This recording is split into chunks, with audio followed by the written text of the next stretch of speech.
Hello, Heero here, and today we're gonna look at Alice, the OCD bunny who relies on spamming assault anomalies while enabling disorders to deal big PP damage. I'll be discussing her kit, builds, engines, and possible themes. Just as a quick disclaimer though, the footage and information that will be shown is from the Creator Experience server, so things can still change when her banner drops. Let's first start by looking at her unique resource, Blade Etiquette, which is indicated by this meter under Alice's HP bar, with it having a max of 300 points or 3 full bars. Blade Etiquette is gained whenever any of Alice's attacks hits an enemy, so she is an Anomaly DPS that needs field time to build her meter. But with that being said, some things do give bonus Blade Etiquette points. The first is assaults triggered by Alice, giving an extra 10 points, while disorders triggered by any unit gives 30. Her 2 EX specials also gives a bonus 10 Blade Etiquette points on top of the points they give from hitting an enemy. But let's quickly look at these two abilities. Her first EX special, Aurora Thrust Southern Cross, is an attack that has a longer animation but deals more damage and anomaly buildup, while her EX special, Northern Cross, can only be activated while holding forward as you press the EX special button, and it has a faster activation time but deals less damage and anomaly buildup. But on top of all of this, both of her EX specials can trigger perfect dodges if timed correctly, allowing her to follow up into a dodge counter for even more anomaly buildup. Now her ult is an AoE that deals good damage and lots of anomaly buildup. But the more important part is that it also gives 200 Blade Etiquette points or 2 entire bars, meaning you only want to use it if you have 1 or less Blade Etiquette bars. But speaking of which, Blade's Etiquette is required to use her charge attack, Starshine Waltz, with it consuming 1 to 3 bars of Blade Etiquette. And the neat thing is, this attack is easily quick swappable. However, I can't stress this enough, only use this attack if you have 3 full bars. This is because consuming all 3 will have her do a finisher that triggers her special physical anomaly called Polarized Assault. Now, Polarized Assault is essentially the same as regular assault, with it dealing 100% of the original assault damage. Meaning, in a vacuum without external factors, Polarized Assault will deal the exact amount of damage as a regular assault, given Alice builds 100% of the regular assault's meter. However, there is one key difference. Polarized Assault can trigger disorders with any elemental anomaly, even physical. Meaning, Alice can trigger disorders on her own, and there are occasions you can trigger 2 assaults and 1 disorder if her charge attack fills the anomaly meter. It's also worth noting that triggering assaults with Alice also enhances her next basic attack 5 to deal more damage, anomaly buildup, and daze. So looking at her abilities alone, Alice is a character that is designed to spam as much physical anomalies to help any anomaly team trigger any type of disorder, which becomes evident if we look at her core passive. First of all, it gives Alice 10 Blade Etiquette points while buffing her physical anomaly buildup rate by 25% for 30 seconds after triggering an assault. And yes, due to Alice spamming assaults, this will have full uptime. Her core passive also gives her a DOT effect, which is activated after any squad member triggers a physical anomaly, with it dealing 2.5% of the original physical anomaly's damage every 0.95 seconds for the duration of the anomaly, which is around 10 seconds. But her core passive also buffs disorder damage multipliers for any unit by 18% for each remaining second of the physical anomaly. This stacks up to a 180% buff at 10 seconds remaining and goes all the way down to 18% at 1 second remaining. It's also very important to note that in an actual gameplay scenario, getting the full 180% buff is very unlikely. You'll most likely only get around 90 to 126% of the buff on average, since it's very hard to proc assault and disorders at the same time. However, quick swapping can help you get the most out of the buff. You can quick swap to another unit during Alice's charge attack to have them fill the anomaly bar faster, so you can trigger a disorder quicker after Alice's Polarized Assault. But moving on to her additional ability, which requires an anomaly or support unit to activate. It gives Alice a full Blade Etiquette meter at the start of combat, while giving her 30 Blade Etiquette points after any unit triggers a disorder.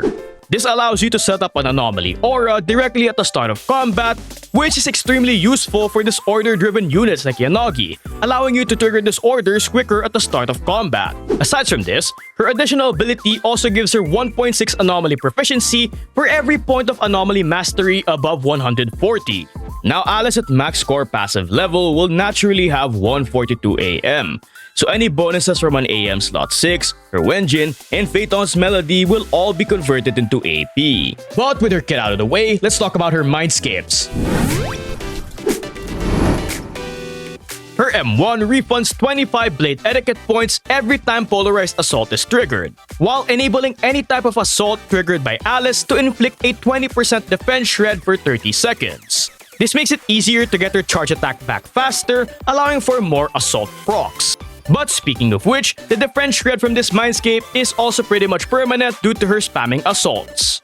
Her M2 on the other hand enables her ult to trigger polarized assaults, gives her 1000 decibels at the start of combat, gives a team-wide 15% assault damage buff, and increases disorder damage taken by 15% for enemies under a physical anomaly. Overall, this is a huge damage increase for Alice and a decent buff to the team's disorder damage. But the most notable thing is it opens up the possibility of an extremely high damage rotation by comboing from her ult into a charge attack that procs multiple assaults and disorders in a short amount of time.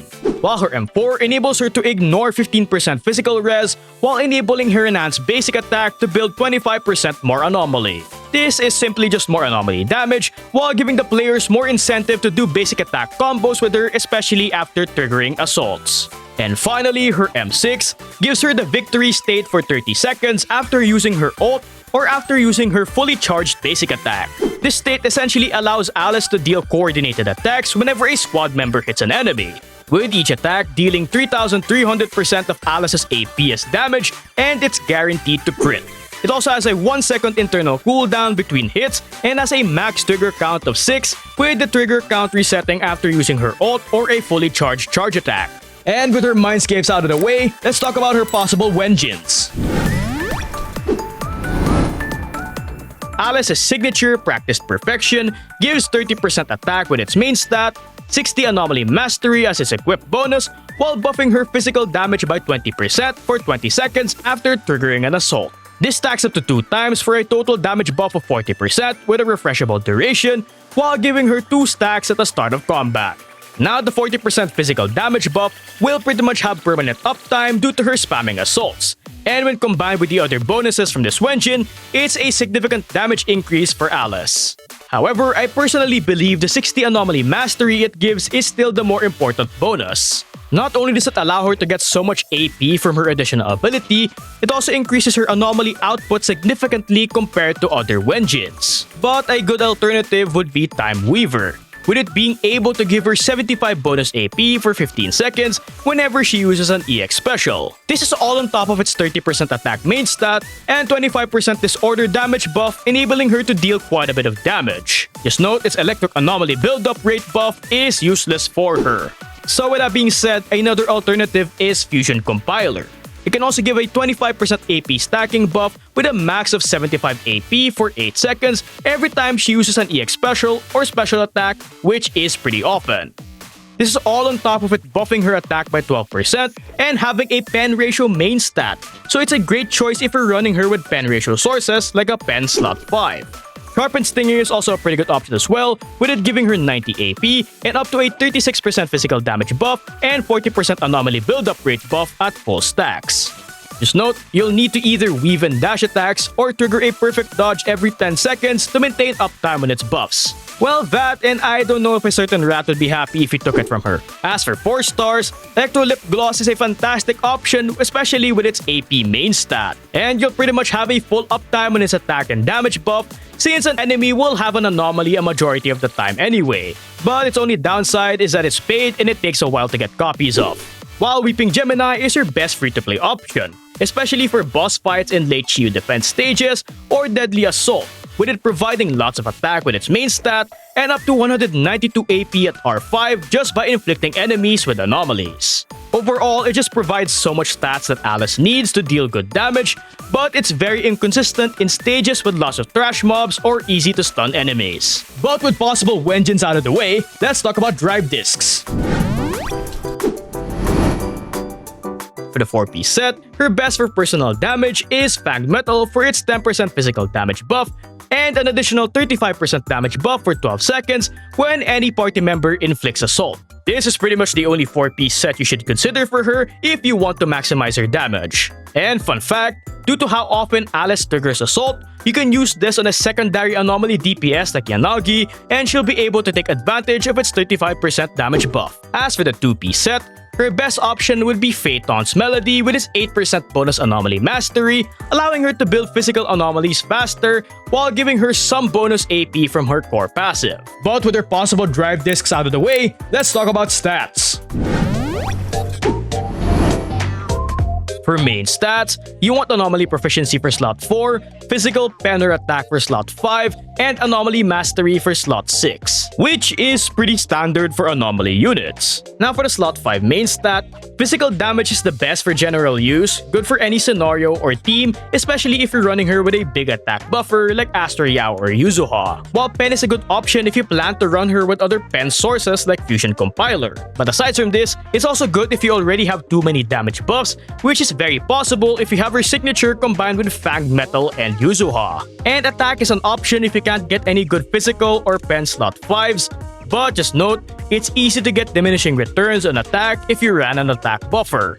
As for substats, you mainly want to focus on AP first, then attack percent, and finally flat penner attack, which is fairly standard for Anomaly units. Now try to get as much AP as you can, with around 300 to 350 being a good minimum goal before her in-battle AP buffs. But speaking of which, with her best setups, she ends up at 195 Anomaly Mastery without her signature, which gives 88 bonus Anomaly Proficiency.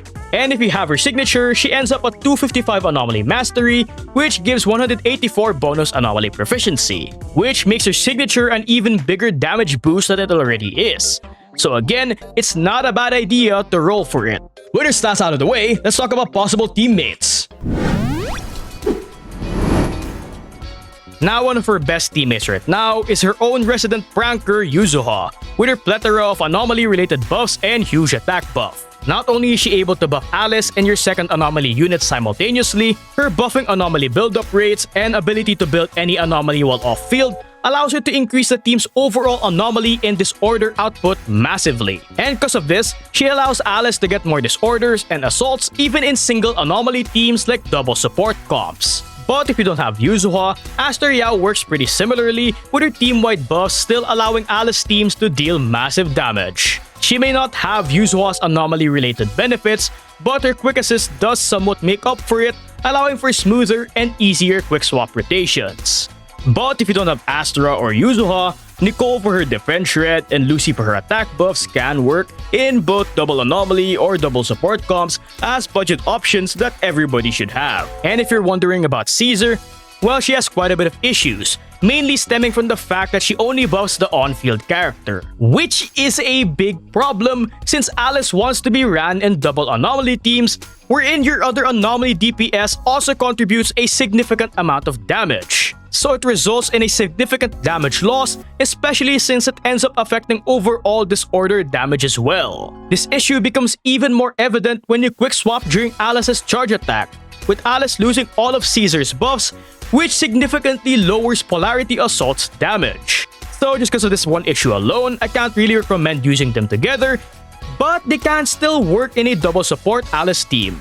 But speaking of which, you can run Alice in a duo support comp with two other supports of your choice, with the best variation being one with both Yuzuha and Aster Yao. Now for Anomaly DPS partners, one of her best ones is Yanagi to do their many layers of synergy. First of all, she provides so much disorder procs to help charge Alice's charge attack. Second, Alice buffs her disorder damage massively, with Yanagi being able to take advantage of bigger Alice buffs so much easier than other units just by simply quick swapping during Alice's charge attack and timing Yanagi's skill. Third, Alice's ability to spam assaults and Yanagi's on-demand disorders allows both of them to proc so much disorders off each other. And as an added bonus, due to Alice getting her charge attack at the start of combat, it also allows Yanagi to trigger a disorder straight away, allowing for better momentum at the start of the battle.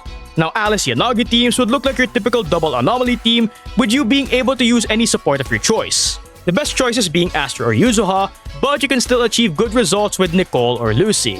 But what shocks me the most is that I was able to achieve a 45k score run in Deadly Assault that doesn't have an electric weakness with this team. This team can pretty much work for any content that doesn't have physical or electric resistances, achieving high scores in Deadly Assault and quick shield defense clears. Which by the way is only 4% off in terms of score from the Alice and Vivian team, which is the team this boss specifically caters to. But speaking of which, if you don't have Yanagi, Vivian and Bernice as usual are pretty good partners for Alice, seeing how she does need on-field time. Just like Yanagi, they're able to proc so much disorders off each other to enable each other's damage and performance. Vivian in particular benefits the most from Alice, with Alice spamming assaults and EX specials allowing you to trigger Vivian's blooms easier even without the help of Astra Yao. The team with Vivian in it was the best Alice comp I tested, having no trouble scoring 47k in Deadly Assault. But again, that's because the boss was basically made for them, having both physical and ether weaknesses,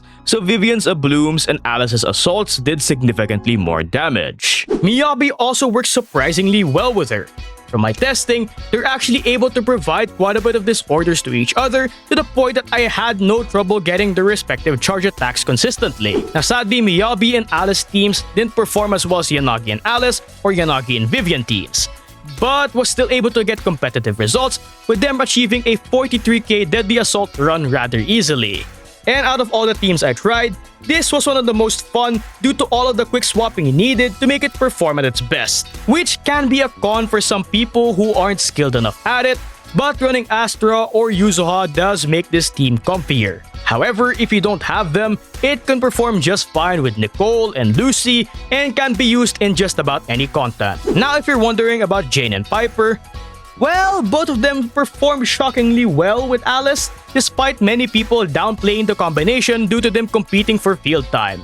Now this combo will inevitably trigger less disorders since you have to rely solely on Alice's charge attack to trigger them. However, it makes up for it by increasing the frequency of assaults. This is especially the case if you also run Yuzuha with them in a mono-physical team, essentially allowing you to build the physical anomaly meter extremely fast, while also taking advantage of Jane letting assaults crit, resulting in you spamming assaults that deal an obscene amount of damage. The Jane, Alice, and Yuzuha comp was able to achieve a 41k score run in Deadly Assault, while the Piper version got 35k. However, there are a few caveats to this Alice team despite its performance. It's extremely quick swap reliant, but at the same time requires you to balance the field time between Alice and Jane or Piper in order to build the respective meters. And more often than not, it can feel clunky if not played correctly, and it becomes harder to play without Astra or Yuzuha. So because of this, it's not as beginner friendly as other teams, and not everyone will be able to achieve good results with it. So in my opinion, I wouldn't really recommend this team unless you have Yuzuha to help spam assaults or Astra Yao to make quick swaps easier, because both of them will definitely make running this team way comfier. And if you're wondering how Jane performs compared to Alice, since they do fulfill the same role, well, Alice with the same team and Deadly Assault boss fight only performed a bit better compared to Jane, so the rat is still viable and not power crept into oblivion. But now here's a chart comparing the performance of every Alice team I tried in Deadly Assault. Keep in mind, every S-rank agent is at M0 and every A-rank agent is at M6, with all of them having their signatures. This was tested in the Miasmic Fiend boss fight, which is weak to ether and physical, with physical damage and defense shred modifiers. But with that in mind, the scores you see here are due to many variables like my skill issue, so they are bound to change depending on your skill level, team builds, wenjins, and more. But it should still give a good idea on how each team compares to each other. But that's about it, because I'm beginning to lose my voice. But there's just one last question. Is she a must-pull? Well, as usual, it depends on your account. If you already have a good DPS like Yishuan or Miyabi, she's not really a must-pull. And as a special case, she's not a must-pull either if you already have Jane. As I stated earlier, Alice only performs a bit better than the rat, so if you're free to play, it's not really recommended to pull for both since they perform similar roles. In both cases, it's much better to save or roll for characters you like or characters that will benefit your account more. And remember, we just got drip marketing for Seed and Orphe, and the rest of the 2.0 characters are still coming, so saving is not a bad idea. However, Alice is a definite must-pull if you're needing a good anomaly or physical DPS. She's extremely simple to play, but that simplicity doesn't hold her back from dealing good damage by spamming assaults and disorders. And as a side note, Alice has been one of the most fun agents I've played in a long time due to how satisfying it is to combo and quick swap with her while seeing her flip around. At the end of the day though, if you like Alice, pull for her, and if you don't, well don't. Personally, with how much I've been hyping her up, I'm definitely gonna be pulling for her. Well, I mean, come on. Look at how adorable the OCD bunny is. But anyway, make sure to tell me what you think about her in the comments below, and don't forget to hit me with a like and a sub. Now, onto the showcases. I hope you enjoy.